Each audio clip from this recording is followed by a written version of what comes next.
ഇന്ത്യയിലെ ഏറ്റവും വലിയ വ്യവസായ കുടുംബങ്ങളിൽ ഒന്നാണ് ബജാജ് കുടുംബം.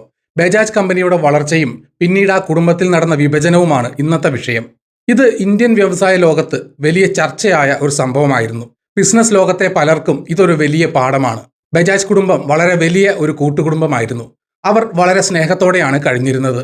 രാഹുൽ ബജാജ്, ശിശിർ ബജാജ് എന്നിവർ സ്വന്തം സഹോദരന്മാരായിരുന്നു. ശേഖർ ബജാജ്, മധുർ ബജാജ്, നീരജ് ബജാജ് എന്നിവർ ഇവരുടെ അടുത്ത ബന്ധുക്കളായിരുന്നു. എങ്കിലും ഈ 5 പേരും സ്വന്തം സഹോദരങ്ങളെ പോലെയാണ് ജീവിച്ചത്. കമ്പനിയുടെ ലാഭവും അവകാശങ്ങളും എല്ലാവർക്കും തുല്യമായിരുന്നു. അവർ ഒരുമിച്ചാണ് എല്ലാ ആഘോഷങ്ങളും നടത്തിയിരുന്നത്. അവരുടെ അവധിക്കാല യാത്രകളും ഒരുമിച്ചായിരുന്നു. ബിസിനസ് കാര്യങ്ങളിൽ എല്ലാവർക്കും തുല്യമായ പങ്കാളിത്തം ഉണ്ടായിരുന്നു. എല്ലാം വളരെ ഭംഗിയായി മുൻപോട്ട് പോവുകയായിരുന്നു. എന്നാൽ 2001 ആണ്ടിൽ കാര്യങ്ങൾ മാറിമറിഞ്ഞു. പൂനെയിൽ വെച്ച് ഒരു കുടുംബയോഗം നടന്നു. ആ യോഗത്തിൽ വെച്ച് ശിശിർ ബജാജ് പുതിയൊരു ആവശ്യം ഉന്നയിച്ചു. തനിക്ക് കുടുംബ സ്വത്തിൽ നിന്നും കമ്പനികളിൽ നിന്നും തന്റെ വിഹിതം വേണം എന്നതായിരുന്നു ആവശ്യം. കുടുംബത്തിലെ മറ്റ് അംഗങ്ങൾക്ക് ഇത് വലിയൊരു ഞെട്ടലായിരുന്നു. ആദ്യം ആരും അത് കാര്യമാക്കിയില്ല. കാരണം അവർ അത്രത്തോളം സ്നേഹത്തിലാണ് മുൻപ് കഴിഞ്ഞിരുന്നത്. ഇത്തരമൊരു പിരിയൽ ആരും സ്വപ്നത്തിൽ പോലും കരുതിയിരുന്നില്ല. എന്നാൽ 7 മാസങ്ങൾക്ക് ശേഷം ശിശിർ ബജാജ് വീണ്ടും ഇതേ ആവശ്യം ഉന്നയിച്ചു. അതോടെ കാര്യങ്ങൾ വളരെ ഗൗരവമാണെന്ന് എല്ലാവർക്കും മനസ്സിലായി. ഈ വിഭജന ആവശ്യത്തിന് പിന്നിൽ പ്രധാനമായും ഒരാളായിരുന്നു. അത് ശിശിർ ബജാജിന്റെ മകൻ കുശാഗ്ര ബജാജ് ആയിരുന്നു. അമേരിക്കയിലെ പ്രശസ്തമായ കെല്ലോഗ് സ്കൂൾ ഓഫ് മാനേജ്മെന്റിൽ നിന്നും അദ്ദേഹം MBA ബിരുദം നേടിയിരുന്നു. ഇതിനുശേഷം 2001 കുശാഗ്ര ഇന്ത്യയിലെത്തിയത്. രാഹുൽ ബജാജിന്റെ മക്കളായ രാജീവ് ബജാജ്, സഞ്ജീവ് ബജാജ് എന്നിവർക്കായിരുന്നു അന്ന് ബജാജ് കമ്പനികളിൽ കൂടുതൽ പ്രാധാന്യം. ഇത് കുശാഗ്രയ്ക്ക് ഒട്ടും ഇഷ്ടപ്പെട്ടില്ല. ബജാജ് ഓട്ടോയുടെ നേതൃത്വം കുശാഗ്രയ്ക്ക് നൽകണമെന്ന് ശിശിർ ബജാജ് ആവശ്യപ്പെട്ടിരുന്നു. എന്നാൽ രാഹുൽ ബജാജ് ഇത് സമ്മതിച്ചില്ല. തന്റെ മക്കൾ തന്നെ കമ്പനി നോക്കി നടത്തുമെന്ന് അദ്ദേഹം തീരുമാനിച്ചു. ബജാജ് ഓട്ടോയുടെ സാമ്പത്തിക സേവന വിഭാഗം തനിക്ക് നൽകണമെന്ന് കുശാഗ്ര അന്ന് ആവശ്യപ്പെട്ടു. അതും രാഹുൽ ബജാജ് നിരസിച്ചു. സഞ്ജീവിനെ ബജാജ് ഹിന്ദുസ്ഥാൻ കമ്പനിയിലേക്ക് മാറ്റാനും കുശാഗ്ര നിർദ്ദേശിച്ചു. ഈ ആവശ്യങ്ങളും തള്ളപ്പെട്ടു. ഇതോടെയാണ് കുടുംബത്തിൽ വലിയ പ്രശ്നങ്ങൾ തുടങ്ങിയത്. തുടർന്ന് ഈ കുടുംബ പ്രശ്നം പുറം ലോകം അറിഞ്ഞു. പത്രങ്ങളിലും വാർത്താ ചാനലുകളിലും ഇത് വലിയ ചർച്ചയായി മാറി. കുശാഗ്ര ബജാജ് സ്വന്തം അമ്മാവനായ രാഹുൽ ബജാജിനെതിരെ പരസ്യമായി സംസാരിച്ചു. രാഹുൽ ബജാജ് പ്രജകളെ കാണാൻ സമയമില്ലാത്ത ഒരു രാജാവിനെ പോലെയാണെന്ന് കുശാഗ്ര ആരോപിച്ചു. 2001 മുതൽ 2008 വരെ നീണ്ട വലിയൊരു പോരാട്ടമാണ് പിന്നീട് നടന്നത്. പ്രശ്നം പരിഹരിക്കാൻ പലരും പല വിധത്തിൽ ശ്രമിച്ചു. DS മേത്ത എന്ന കുടുംബ സുഹൃത്ത് പലതവണ ചർച്ചകൾ നടത്തി. പ്രമുഖ രാഷ്ട്രീയ നേതാവ് ശരത് പവാർ ഈ പ്രശ്നം തീർക്കാൻ ഇടപെട്ടു. ചാർട്ടേഡ് അക്കൗണ്ടന്റായ S ഗുരുമൂർത്തിയും ഒത്തുതീർപ്പിനായി ശ്രമിച്ചു. 2003 ജൂൺ 4 ഒരു ഒത്തുതീർപ്പ് കരാർ തയ്യാറാക്കി. 2003 ജൂൺ 8 അവർ ഒരു ധാരണാപത്രത്തിൽ ഒപ്പുവെക്കുകയും ചെയ്തു. എന്നാൽ ഈ ഒത്തുതീർപ്പ് അധികകാലം നീണ്ടുനിന്നില്ല. വീണ്ടും പ്രശ്നങ്ങൾ തലപൊക്കി. ഓഹരികളുടെ വിഭജനമായിരുന്നു ഏറ്റവും വലിയ തർക്ക വിഷയം. ബജാജ് ഓട്ടോയിൽ ശിശിർ ബജാജിന് 6% ഓഹരികൾ ഉണ്ടായിരുന്നു. ഈ ഓഹരികൾ ഒരു ഷെയറിന് 350 രൂപ നിരക്കിൽ വാങ്ങാൻ രാഹുൽ ബജാജ് തയ്യാറായി. എന്നാൽ വിപണിയിൽ അതിന് 1000 രൂപയ്ക്ക് മുകളിൽ വിലയുണ്ടായിരുന്നു. അതുകൊണ്ട് ശിശിർ ബജാജ് ആ നിർദ്ദേശം പൂർണ്ണമായും തള്ളിക്കളഞ്ഞു. തനിക്ക് ബജാജ് ഹിന്ദുസ്ഥാൻ, ബജാജ് കൺസ്യൂമർ കെയർ എന്നീ കമ്പനികളുടെ പൂർണ്ണ നിയന്ത്രണം വേണമെന്ന് ശിശിർ ഉറപ്പിച്ചു പറഞ്ഞു. ഇതിനിടയിൽ ബജാജ് സേവാശ്രമം ലിമിറ്റഡ് എന്ന കമ്പനിയുടെ ചെയർമാൻ സ്ഥാനത്ത് നിന്നും ശിശിർ ബജാജിനെ നീക്കി. ഇത് കാര്യങ്ങൾ കൂടുതൽ വഷളാക്കി. കമ്പനിയുടെ സ്വത്തുക്കൾ കൈകാര്യം ചെയ്യുന്ന ട്രസ്റ്റുകളുടെ കാര്യത്തിലും വലിയ തർക്കം നടന്നു. ഈ ഫാമിലി ട്രസ്റ്റുകൾക്ക് ബജാജ് ഓട്ടോ കമ്പനിയിൽ ഏകദേശം 10% ഓഹരികൾ ഉണ്ടായിരുന്നു. ഈ ഓഹരികൾക്ക് അന്ന് 2000 കോടി രൂപയിലധികം മൂല്യമുണ്ടായിരുന്നു. ഇതിൽ നിന്നും തങ്ങൾക്ക് 25% വിഹിതം വേണമെന്ന് കുശാഗ്ര വാദിച്ചു. എന്നാൽ അവർക്ക് ലഭിക്കാൻ പോകുന്ന വിഹിതം 5% താഴെ മാത്രമായിരുന്നു. 2003 കണക്കുകൾ പ്രകാരം ബജാജ് ഹിന്ദുസ്ഥാൻ കമ്പനിയുടെ വിപണി മൂല്യം വെറും 59 കോടി രൂപ മാത്രമായിരുന്നു. കമ്പനിയുടെ വിറ്റുവരവ് 391 കോടി രൂപയായിരുന്നു. കമ്പനിയുടെ ആകെ ആസ്തി 309 കോടി രൂപയായിരുന്നു. ഈ കമ്പനിയുടെ പഞ്ചസാര ഉൽപാദനശേഷി പ്രതിദിനം 17,000 ടൺ മാത്രമായിരുന്നു. ഇത്രയും ചെറിയ ഒരു വിഹിതം സ്വീകരിക്കാൻ അവർ ആദ്യം തയ്യാറായിരുന്നില്ല. ഈ പ്രശ്നങ്ങൾ ഒടുവിൽ കമ്പനി ലോ ബോർഡിലെത്തി. ഇരുവിഭാഗവും പ്രഗത്ഭരായ വക്കീലന്മാരെ വെച്ച് കേസ് നടത്തി. പ്രശ്നങ്ങൾ രമ്യമായി പരിഹരിക്കാൻ കമ്പനി ലോ ബോർഡ് അവരോട് ആവശ്യപ്പെട്ടു. തൽസ്ഥിതി തുടരാൻ ബോർഡ് ഉത്തരവിട്ടു. 2006 ആഗസ്റ്റ് മാസത്തിലും ഈ കേസ് ബോർഡിന്റെ മുൻപിൽ വന്നു. ഉടൻ തന്നെ ഒരു ഒത്തുതീർപ്പിലെത്താൻ ബോർഡ് ചെയർമാൻ N ബാലസുബ്രഹ്മണ്യൻ കർശനമായി നിർദ്ദേശിച്ചു. ഈ സമയത്ത് ഓഹരി വിപണിയിൽ ബജാജ് കമ്പനികൾ വലിയ കുതിപ്പ് നടത്തുകയായിരുന്നു. 2007 ഡിസംബർ മാസം ആയപ്പോഴേക്കും ബജാജ് ഗ്രൂപ്പ് കമ്പനികളുടെ ആകെ വിപണി മൂല്യം 35,488 കോടി രൂപയായി വളർന്നു. ഇത്രയും ഭീമമായ തുകയുടെ വിഭജനം ഒട്ടും എളുപ്പമായിരുന്നില്ല. ഒടുവിൽ 2008 ഡിസംബർ മാസത്തിൽ ഒരു അന്തിമ തീരുമാനമുണ്ടായി. നീണ്ട 7 വർഷത്തെ പോരാട്ടങ്ങൾ അവിടെ അവസാനിച്ചു. രാഹുൽ ബജാജും ശിശിർ ബജാജും കമ്പനി ലോ ബോർഡിൽ നിന്നും തങ്ങളുടെ കേസുകൾ പൂർണ്ണമായും പിൻവലിച്ചു. 2008 ഡിസംബർ 21 അവർ ഒരു അന്തിമ ഒത്തുതീർപ്പ് കരാറിൽ ഒപ്പുവെച്ചു. ഇതനുസരിച്ച് ബജാജ് ഹിന്ദുസ്ഥാൻ ലിമിറ്റഡ് എന്ന കമ്പനിയുടെ നിയന്ത്രണം ശിശിർ ബജാജിന് ലഭിച്ചു. രാഹുൽ ബജാജ് ഗ്രൂപ്പ് ഓപ്പൺ മാർക്കറ്റിലൂടെ ഈ കമ്പനിയുടെ 29%-ലധികം ഓഹരികൾ വാങ്ങി. ഈ വാങ്ങിയ ഓഹരികൾ അവർ ശിശിർ ബജാജിന് കൈമാറി. രാഹുൽ ബജാജിന്റെ പക്കലുണ്ടായിരുന്ന 0.21% ഓഹരികളും ഇതിനൊപ്പം നൽകി. ഇതോടെ ബജാജ് ഹിന്ദുസ്ഥാനിൽ ശിശിർ ബജാജിന്റെ ആകെ ഓഹരി പങ്കാളിത്തം 32.47% വർദ്ധിച്ചു. ബജാജ് കൺസ്യൂമർ കെയർ എന്ന കമ്പനിയും ശിശിർ ബജാജിന് സ്വന്തമായി. പകരം Bajaj auto, Bajaj electricals, Mukund limited, Bajaj holdings എന്നീ കമ്പനികളിൽ ശിശിറിനുണ്ടായിരുന്ന ഓഹരികൾ തിരികെ നൽകി. ശിശിറിന് ഈ കമ്പനികളിൽ 1% താഴെ ഓഹരികൾ മാത്രമാണ് ഉണ്ടായിരുന്നത്.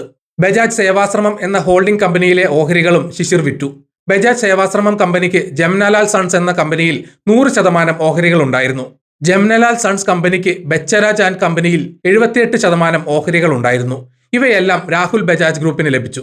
രാഹുൽ ബജാജ്, ശേഖർ ബജാജ്, മധുർ ബജാജ്, നീരജ് ബജാജ് എന്നിവർ ഒരുമിച്ച് നിൽക്കാൻ തീരുമാനിച്ചു.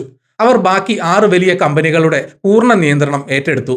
ഈ കുടുംബ വിഭജനത്തിന് ശേഷം രാഹുൽ ബജാജ് ബിസിനസ്സിൽ മറ്റൊരു വലിയ തീരുമാനമെടുത്തു.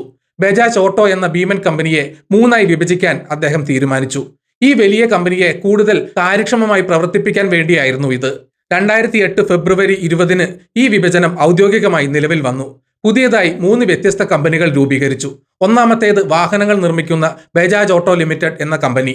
രണ്ടാമത്തേത് ഇൻഷുറൻസ് ഉൾപ്പെടെയുള്ള സാമ്പത്തിക സേവനങ്ങൾ നൽകുന്ന ബജാജ് ഫിൻസർവ് ലിമിറ്റഡ്. മൂന്നാമത്തേത് നിക്ഷേപങ്ങൾ കൈകാര്യം ചെയ്യുന്ന Bajaj holdings and investment limited. പഴയ ബജാജ് ഓട്ടോ കമ്പനിയുടെ ഒരു ഓഹരി ഉള്ളവർക്ക് പുതിയ കമ്പനികളുടെ ഓഹരികൾ സൗജന്യമായി നൽകി. പുതിയ ബജാജ് ഓട്ടോയുടെ ഒരു ഓഹരിയും ബജാജ് ഫിൻസർവിന്റെ ഒരു ഓഹരിയുമാണ് നൽകിയത്. അതായത് 1:1 എന്ന കൃത്യമായ അനുപാതത്തിൽ ഓഹരികൾ വിതരണം ചെയ്തു. പഴയ ബജാജ് ഓട്ടോ കമ്പനിയുടെ പേര് Bajaj holdings and investments limited എന്നാക്കി മാറ്റി. ഈ കമ്പനിയുടെ ഓഹരിയുടെ ഫേസ് വാല്യൂ 10 രൂപയായിരുന്നു. പുതിയ ബജാജ് ഓട്ടോ കമ്പനിയുടെ ഓഹരിയുടെ ഫേസ് വാല്യൂവും 10 രൂപയായിരുന്നു. എന്നാൽ ബജാജ് ഫിൻസർവ് കമ്പനിയുടെ ഓഹരിയുടെ ഫേസ് വാല്യൂ 5 രൂപയായിരുന്നു. വിഭജന സമയത്ത് പുതിയ ബജാജ് ഓട്ടോ ആകെ 144.68 ദശലക്ഷം ഓഹരികൾ പുറത്തിറക്കി. ബജാജ് ഫിൻസർവ് കമ്പനിയും കൃത്യം 144.68 ദശലക്ഷം ഓഹരികൾ പുറത്തിറക്കി. ബജാജ് ഹോൾഡിംഗ്സ് കമ്പനിക്ക് 101.18 ദശലക്ഷം ഓഹരികളാണ് ഉണ്ടായിരുന്നത്. 2008 മെയ് 26 പുതിയ കമ്പനികൾ ഓഹരി വിപണിയിൽ വ്യാപാരം ആരംഭിച്ചു. നാഷണൽ സ്റ്റോക്ക് എക്സ്ചേഞ്ചിലും ബോംബെ സ്റ്റോക്ക് എക്സ്ചേഞ്ചിലും ഇവ ലിസ്റ്റ് ചെയ്തു. അന്ന് ബജാജ് ഓട്ടോയുടെ ഓഹരി വില ഏകദേശം 592 രൂപയായിരുന്നു. ബജാജ് ഫിൻസർവിന്റെ ഓഹരി വില 568 രൂപയായിരുന്നു.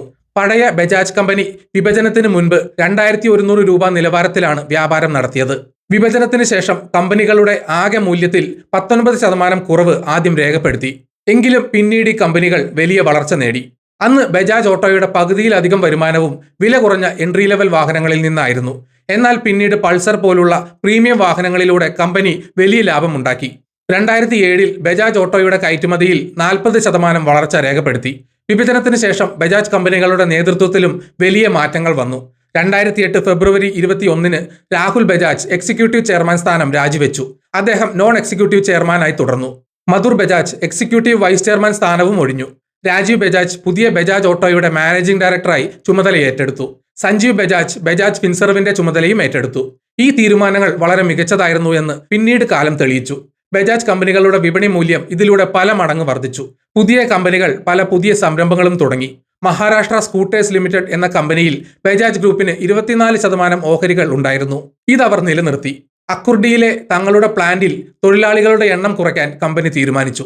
ഇതിനായി വോളണ്ടറി റിട്ടയർമെന്റ് സ്കീം കൊണ്ടുവന്നു. ഇതിലൂടെ 2331 തൊഴിലാളികൾ സ്വയം വിരമിച്ചു. ഇതെല്ലാം കമ്പനിയുടെ ചെലവ് കുറയ്ക്കാൻ സഹായിച്ചു. കൂടുതൽ വിഭജനത്തിന് ശേഷം 2 കുടുംബങ്ങളും സ്വന്തം നിലയിൽ വലിയ വിജയം നേടി. കുശാഗ്ര ബജാജിന്റെ നേതൃത്വത്തിൽ ബജാജ് ഹിന്ദുസ്ഥാൻ ഇന്ത്യയിലെ തന്നെ ഏറ്റവും വലിയ പഞ്ചസാര നിർമ്മാണ കമ്പനികളിൽ ഒന്നായി മാറി. ബജാജ് കൺസ്യൂമർ കെയർ ഉൽപ്പന്നങ്ങളും വിപണിയിൽ വലിയ വിജയം നേടി. മറുവശത്ത് രാഹുൽ ബജാജിന്റെ മക്കൾ തങ്ങളുടെ ബിസിനസ് സാമ്രാജ്യം ആഗോളതലത്തിലേക്ക് വളർത്തി. ബജാജ് ഓട്ടോയെ ലോകത്തിലെ തന്നെ ഏറ്റവും വലിയ ഇരുചക്ര വാഹന നിർമ്മാതാക്കളിൽ ഒന്നാക്കി രാജീവ് ബജാജ് മാറ്റി.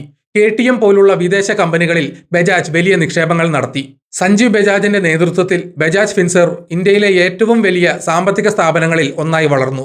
ഇൻഷുറൻസ് മേഖലയിലും ലോൺ മേഖലയിലും അവർ വലിയ നേട്ടങ്ങൾ കൊയ്തു.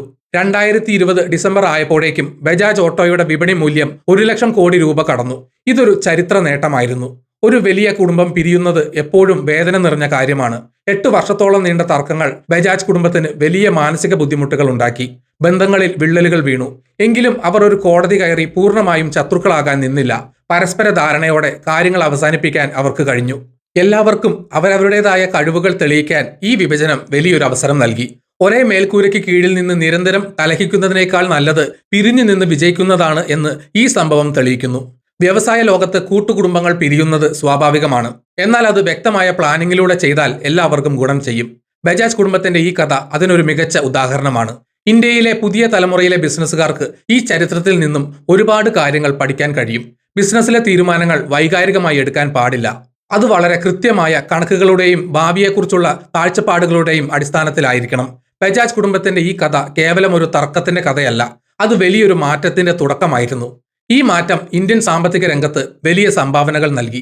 ഇന്ന് ലക്ഷക്കണക്കിന് ആളുകൾക്ക് തൊഴിൽ നൽകുന്ന വലിയ പ്രസ്ഥാനങ്ങളായി ഈ കമ്പനികൾ മാറിയിരിക്കുന്നു. സമയബന്ധിതമായി എടുത്ത ആ വലിയ തീരുമാനങ്ങളാണ് ഇന്നത്തെ ഈ വിജയത്തിന് പ്രധാന കാരണം.